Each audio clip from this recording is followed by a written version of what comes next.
Dando continuidade, respeitando as inscrições, vamos ouvir agora a palavra da professora Amanda Gugel.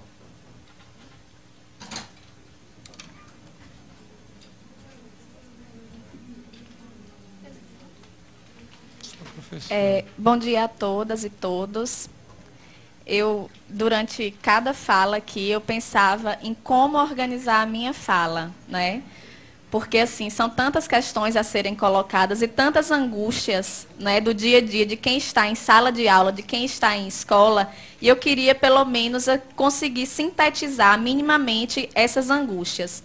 Mas também, como as pessoas apresentam muitos números, e como sempre colocam, os números são irrefutáveis, eu gostaria também de apresentar um número para iniciar a minha fala, que é um número composto por 3 algarismos apenas, bem diferente dos outros números que são apresentados aqui com tantos algarismos, que é o número do meu salário, né? Um 9, um 3 e um 0. Meu salário base, R$ 930. E aí eu gostaria de fazer uma pergunta a todas e todos que estão aqui, sim, nível superior, com especialização.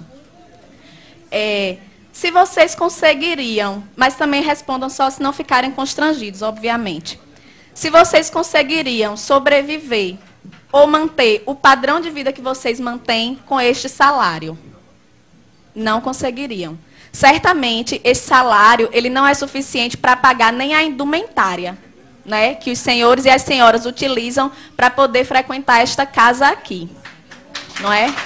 Então, assim, a minha fala não poderia partir de um ponto diferente desse, porque só quem está em sala de aula, só quem está pegando 3 ônibus por dia para poder chegar ao seu local de trabalho, um ônibus precário, inclusive, é que pode falar com propriedade sobre isso. Fora isso, qualquer colocação que seja feita aqui, qualquer consideração que seja feita aqui, é apenas para mascarar uma verdade, que é uma verdade visível a todo mundo, que é o fato de que, em nenhum governo, em nenhum momento que nós tivemos no nosso estado, na nossa cidade, no nosso país, a educação foi uma prioridade. Em nenhum momento. Certo? Então, assim, me preocupa muitíssimo a fala da maioria aqui, inclusive da secretária Betânia Ramalho, com todo respeito, que não vamos falar da situação precária, porque isso todo mundo já sabe. Como assim não vamos falar da situação precária? Gente, nós estamos banalizando isso daí. Estamos aceitando a condição precária da educação como uma fatalidade. Estão me colocando dentro de uma sala de aula com um giz e um quadro para salvar o Brasil, é isso? Salas de aulas superlotadas, com os alunos entrando a cada momento com uma carteira na cabeça, porque não tem carteiras nas salas. Sou eu a redentora do país? Não posso, não tenho condições. Muito menos com o salário que eu recebo.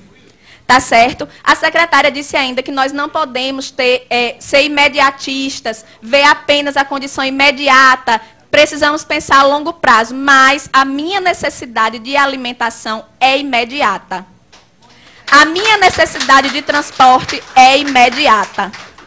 A necessidade de Jéssica de ter uma educação de qualidade é imediata. Certo? Então, eu gostaria de pedir aos senhores, inclusive, que se libertem dessa concepção errônea, extremamente equivocada, isso eu digo com propriedade, porque sou eu que estou lá, inclusive, além, propriedade maior até do que os grandes estudiosos, parem de associar a qualidade de educação com professor dentro de sala de aula. Parem de associar isso daí. Porque não tem como você ter qualidade em educação com professores 3 horários em sala de aula. Certo? Porque é assim que os professores multiplicam os 930. 930 de manhã, 930 à tarde, 930 à noite, para poder sobreviver. Não é para andar com bolsa de marca, nem para usar perfume francês. Certo? É para ter condição de pagar a alimentação dos seus filhos. É para ter condição de pagar uma prestação de um carro, que muitas vezes eles compram, para poder se locomover mais rapidamente entre uma escola e outra, e que eles precisam escolher o dia em que vão andar de carro, porque não tem condição de comprar o combustível. Tá certo? Então, a realidade nossa, o cenário da educação no Rio Grande do Norte hoje é esse. E eu não me sinto constrangida em apresentar o meu contra-cheque, nem a aluno, nem a professor, nem a nenhum dos senhores aqui, porque eu penso que o constrangimento deve vir de vocês. Sinto muito, eu lamento, mas deveriam todos estar constrangidos, entende? Então, assim, entra governo e sai governo, e eu peço desculpa mais uma vez, Betânia, mas não tem novidade na sua fala. Sempre o que se solicita da gente é paciência. É tolerância.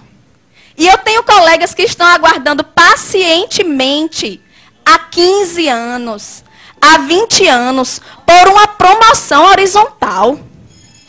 Professores que morrem e não recebem uma promoção. Então eu quero pedir à secretária, em primeiro lugar, paciência também, porque nós não aguentamos mais esse discurso. Não aguentamos. O que nós queremos é objetividade. Como é que é? Queremos sair desse impasse? Queremos. Mas como? Sem nenhuma proposta, de mãos abanando? Voltar mais uma vez desmoralizado para a sala de aula, para o aluno dizer, professora, a gente ficou aqui sem ter aula e só isso. Vocês receberam R$20, R$30, dão risada. Pedimos ainda, secretária, respeito. Para que a senhora não vá mais à mídia dizer assim, pedimos flexibilidade, como se nós fôssemos os responsáveis pelo caos, que na verdade só se apresenta para a sociedade quando nós estamos em greve, mas que está lá todos os dias, dentro da sala de aula, dentro da escola, em todos os lugares. Certo? Então, respeito. Não se refira à nossa categoria dessa forma, não se refira. Nem se refira apenas como se fosse a direção do Síndico que está querendo fazer essa greve. Não é não, é 90% da categoria. 90% da categoria no estado inteiro, nos interiores, aqui na capital. Certo? Pedimos aos deputados apoio.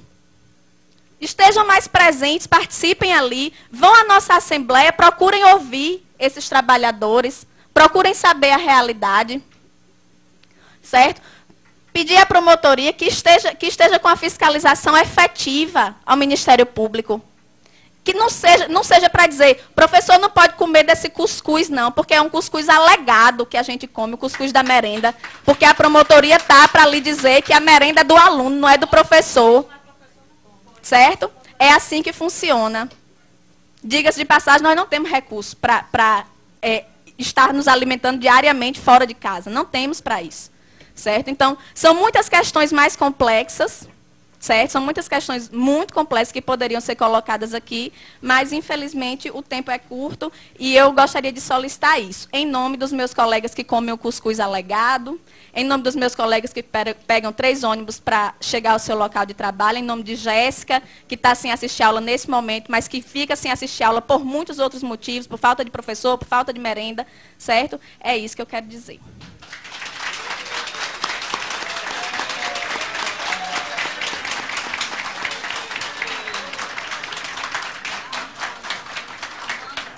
Parabéns à professora Amanda